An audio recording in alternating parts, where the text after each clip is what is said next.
Coragem, sou eu. Não tenho medo.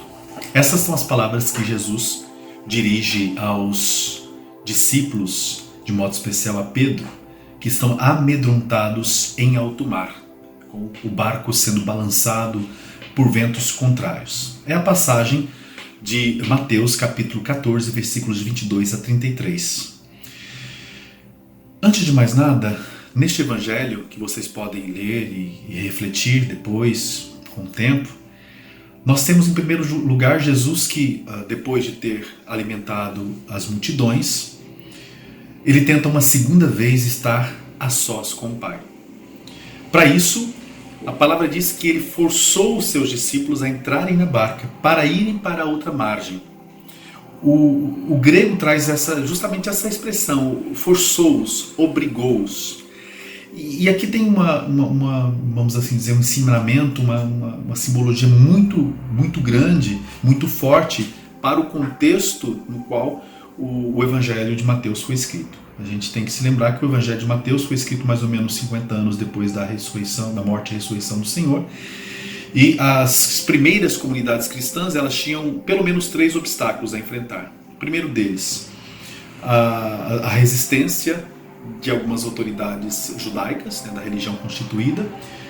Também o poder de Roma, o Império Romano, que dominava ali a Palestina, as resistências e as dificuldades também que eram impostas por este império. E também o medo de avançar para águas mais profundas. A dificuldade de entender que a mensagem do Evangelho não era direcionada simplesmente ao povo judeu, mas a todo o povo. Ir para a outra margem, do outro lado da margem, está um povo dito pagão.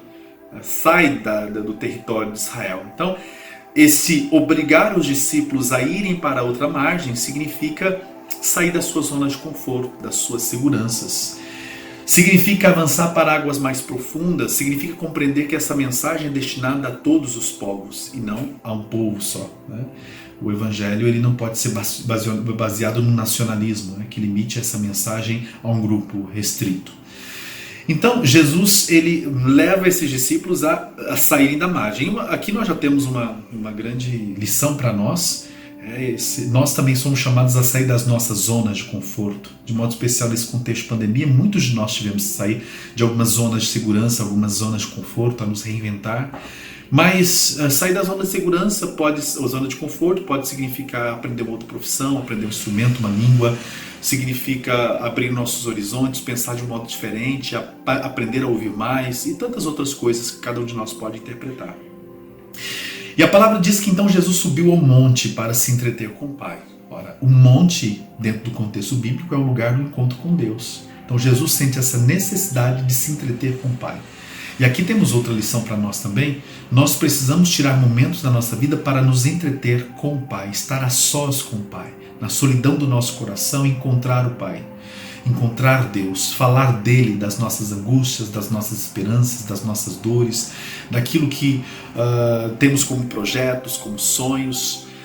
Algumas pessoas às vezes me dizem, padre, mas quando eu começo a rezar eu me distraio, às vezes até tenho tentações, e eu sempre digo, gente, vão para a oração com tudo aquilo que vocês são, com tudo aquilo que vocês trazem, e apresente tudo isso a Deus. Se distrai, volta novamente. Pare de ficar se acusando, eu estou tendo esse pensamento aqui, apresente tudo a Deus.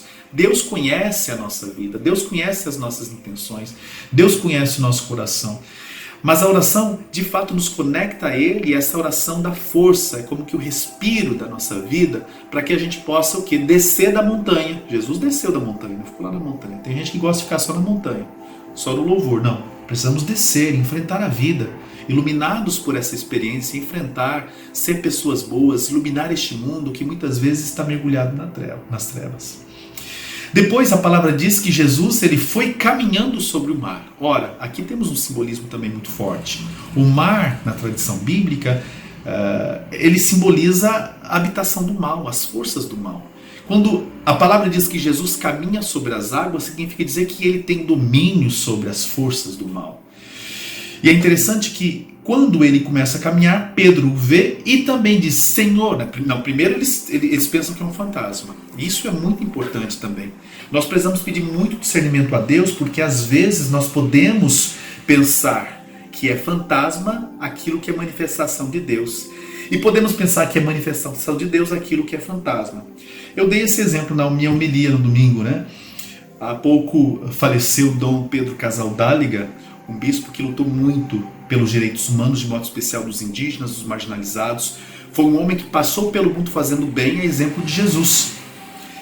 E foi muito triste perceber nas redes sociais de pessoas e grupos que se dizem católicos comemorando a morte deles, e tem até um grupo que disse, né, festejando como se o inferno teria ganhado mais um membro. Fiquei pasmo, achei isso um absurdo, alguém falar dessa forma, verem alguém que passou pelo mundo fazendo bem, como algo mal, como um fantasma. E às vezes nós vemos pessoas, né, personagens que exaltam a violência, que exaltam o racismo, que exaltam a misoginia, né, que é o ódio às mulheres, que exaltam a violência, talvez, a homofobia, e são exaltados como Messias, como ungidos de Deus, escolhidos de Deus. Aí a gente percebe a que ponto nós estamos mergulhados na ignorância e na agressividade, na violência, na linguagem violenta e na ignorância, porque uma pessoa que diz isso, ou, né, como nós temos muitas pessoas que faziam bem frente à perseguição. Jesus foi chamado de bandido, Jesus foi chamado de subversivo, Jesus foi chamado de tudo quanto é tipo de nome. Então não é à toa que esses discípulos também, aliás, não é por acaso que esses discípulos também sofrem essas perseguições. Então tomar cuidado para não confundir, né? Pensar que é fantasma aquilo que é manifestação de Deus e pensar que é manifestação de Deus aquilo que na verdade é fantasma. Ora, Pedro, quando ele diz, se és tu, manda-me que eu vá até você.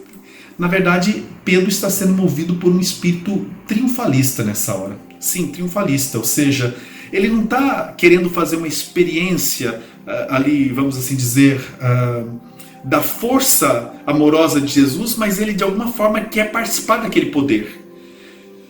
E ainda bem que Jesus tem paciência. Jesus diz, vem, ele vem, mas diante do vento contrário, das dificuldades, ele começa a afundar. Ainda bem que Jesus é paciente, ele não desistiu de Pedro, como ele não desiste de nós, apesar das nossas ambiguidades. Pedro continuou sendo a cabeça da igreja. É sobre essa pedra, essa fé de Pedro que vai ser fundada a igreja. Então Jesus vem, traz Pedro, eles entram na barca, aí tem a bonança. E aí depois Jesus é adorado. Não é?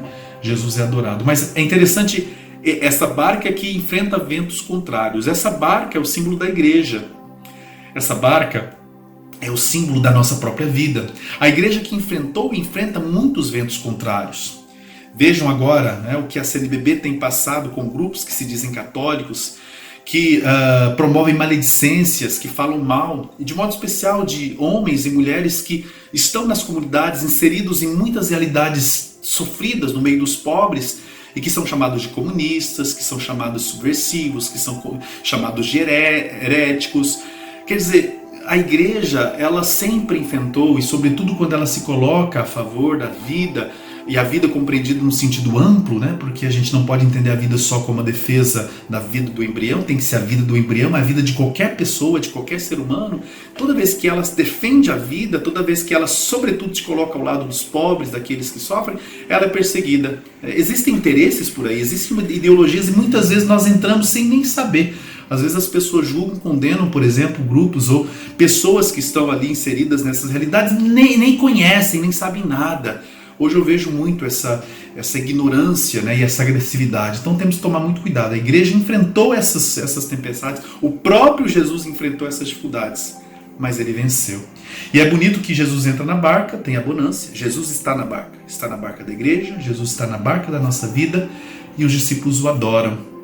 Eles o reconhecem como Filho de Deus. Reconhecer Jesus como Filho de Deus não significa ficar falando de Jesus o tempo todo, só com a boca. Falar que Jesus é Filho de Deus é, sobretudo, manifestar Jesus na nossa vida. É assumir na nossa vida os sentimentos de Cristo. É Ele que está conosco. Por mais que, às vezes, nos sintamos sozinhos, por mais que, às vezes, como eu digo, Deus parece brincar de pique-esconde na nossa vida, parece que Ele se esconde, Ele está ali. E Ele nos diz, coragem, sou eu. Não tenham medo. Deus abençoe você e a sua família.